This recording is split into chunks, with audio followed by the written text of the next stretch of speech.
Good, Steve. How are you? I'm doing okay. Obviously, we all expected you to name the team to name Patrice captain. Just what have you learned about Patrice as a head coach that you may not have known from the outside? Oh boy. Well, I think I've grown to appreciate just how, you always hear how good a stick he has, the position, the work ethic. So I've seen that firsthand now. I think the ability to make plays in traffic and shoot the puck are things that until you're with him with practice every day, you learn the offensive side of things. And then I just think the way he treats people, you read about it, but again, until you're living it and how he's good to the young people, good to his line mates, good to his teammates. There's days I get wound up on the bench and I know that he will try to calm me down in his way by, encouraging the players. And it's a kind of a message and a relationship we've built. So just, I can't say nothing but, positives, about Patrice. I'm happy for him. To be named I believe it's the 20th captain of the Boston Bruins. So well-deserved honor for him. I think the guys would echo that, that sentiment. And we still got a lot of good leaders in that room, but, we've identified him as the guy that should wear the C, and rightfully so. Thank you. Thanks, Steve. We'll go next to Jimmy Murphy. Hey, Coach. How are you? Good, Jimmy. How are you? Good. I'm just wondering, and this might go back a long way, but do you remember the first time you met Patrice? Would have been when I really interacted, I guess, would be 2011. I had the Black Aces. Mm-hmm. And there was a skate at the Garden, and he was missing a game, one of the playoff games. So I worked him out after. We had to, I forget what the injury was, but we had to sort of work him one-on-one, lean on him a little bit. And, you sort of don't want to be the guy that sort of puts him back out. So I was very gentle that day. And then I got some of the other guys to do it, obviously, but that was probably my first real interaction with him one-on-one. And again, just a classy guy, he's, probably said thank you 3 times. And like, hey, listen, I'm just doing my job. I mean, you get ready to play and go win a cup. And that's what I was thinking. So that was probably my first interaction. It was very positive. Is he one of the smartest hockey minds you've come across in your career in hockey? Yeah, I got to tell you how fortunate we are, because David Krejci's in that mix too. He's a very, very cerebral, intelligent hockey player and sees the ice well. And we haven't won 2 centers. So, I mean, that's why we're good, right? So, yes, absolutely. Thanks. Yeah. Thanks, Jimmy. We'll go next to Evan Marinowski. Bruce, I'm curious what you've thought of Dan Vladar and Jeremy Swayman's work in camp thus far, and what are sort of your expectations for them? Well, I got to tell you, the first 3 days of practice, you're trying to get the intensity level you want in practice. Holding them accountable to an execution level you expect. So I will be perfectly honest. I do not watch the goalies a lot unless I notice pucks going by them every shot, which I didn't. In today's scrimmage, I think Swayman had a little more work. I thought he was excellent. Made some high-end saves. So I think we got 2 really good young goaltenders coming. But it's one day. So, but they both have, Dan's got a great resume from Providence last year. We didn't get to see him in an NHL game except for mop-up duty against Tampa, so we'll certainly never judge him on that. That was a tough night for all of us. So we got thrown into a tough spot. So we're looking at what he did in Providence, and at some point, you don't hope he gets a game, because that means one of our goaltenders got injured, and we don't want that. But you hope he gets a game because we're able to get him in a game because we're in a good position to do that. We feel comfortable with our team and where we are in the standings. So, and as for Swayman, well, I think goaltender of the year, college hockey, he's coming in here with a lot of confidence because of that, but he'll just need some pro reps, and we'll see where it goes from there. So far so good. Both good working, hard working guys, seem like real good guys, just want to get better. Next, we'll go next to Kevin Dupont. Go ahead.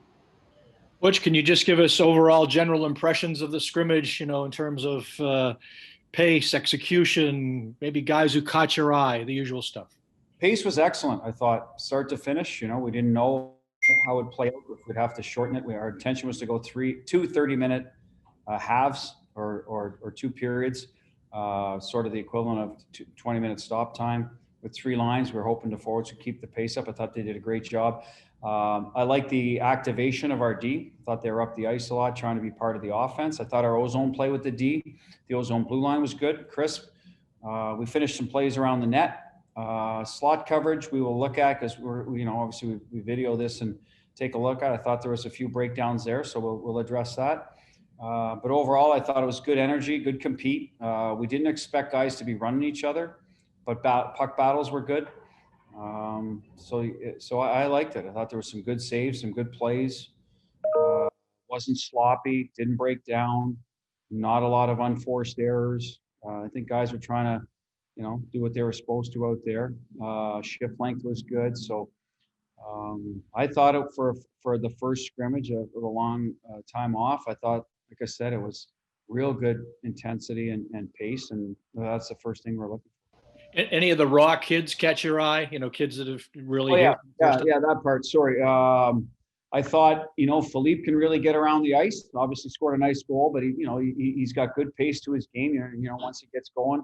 I thought Vakanainen was excellent, probably the better of the younger defensemen today in this particular game. Zaboral was clean.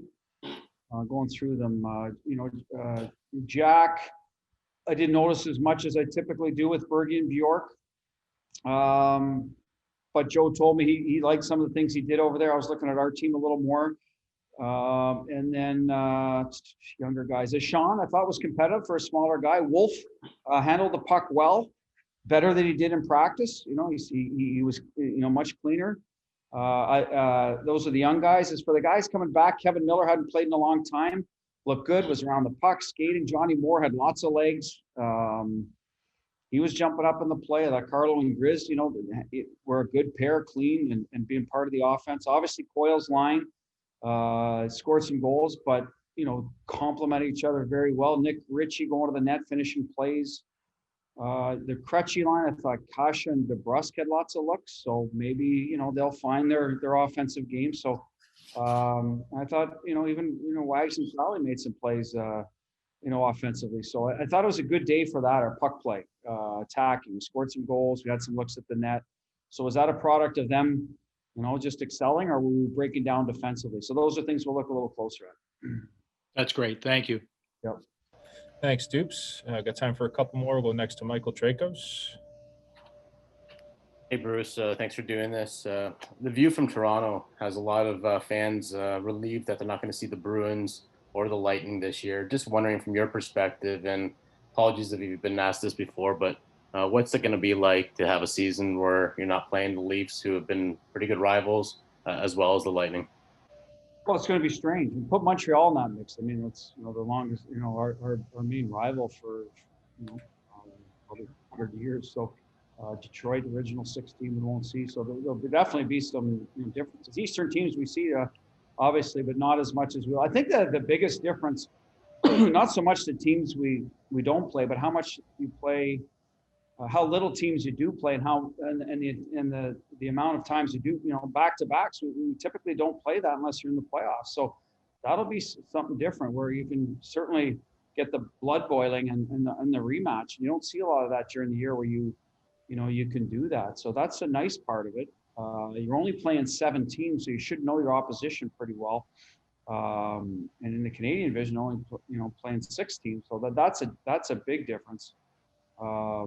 Obviously, Toronto and Tampa are real high-end teams, but I think, nowadays there's high-end teams in every division, no matter how they're constructed. Obviously, we're going to see Washington 8 times, great team, Pittsburgh.